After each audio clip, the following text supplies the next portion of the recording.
मंगल भवन अमंगल हारी दबहु दशरथ अजिर बिहारी मंगल भवन अमंगल हारी दबहु दशरथ अजिर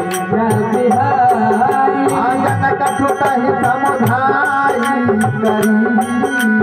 बहुत धीरज कमल सिरनाई सखी कवन राम पहिली मंगल भवन मंगल हारी दबहु दशरथ अजिर बिहारी मंगल भवन मंगल हारी दबहु दशरथ अजिर बिहारी चलत महाधुनी गरज सिमारी गर्भत वही सुनी किसी चरनारी नाधिय सिमोही परहियावा सबदति किला कथि सुनावा हर फेर सब वियोगी हनुमान नूतन जन्मा कपि सब दाना तन तन से जगिराजा श्री रामचंद्र मिले सकल भाई सुखारी कलपत मीन पावरी निभारी चले हर विनायक पासा भूषण कहतन वाला इतिहासा तब मधुबाला भीतर तब आए आंगन माता मधुफल खाए रखवारे जब बरदन लागे मूर्ति प्रहार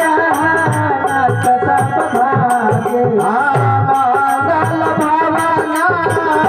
मंगल हारी दबहु दशरथ अजिर बिहारी मंगल भवन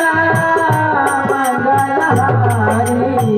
दबहु दशरथ अजिर बिहारी जाई पुकारे से सब बनौ गर्भ राजा सोके महाराज हरियाए प्रभु मंगल भवन मंगल हारी दबहु दशरथ अजिर बिहारी मंगल भवन मंगल हारी दबहु दशरथ अजिर बिहारी जाओ न हो सीता तुझी पाई मधुबन के फला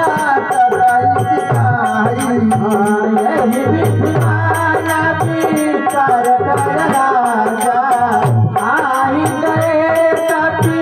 सहित समाजा आई सबहिना वापस पीसा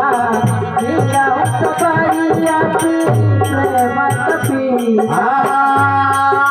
पूछे कुशल कुशल पद देखे राम की बाबा आज देखे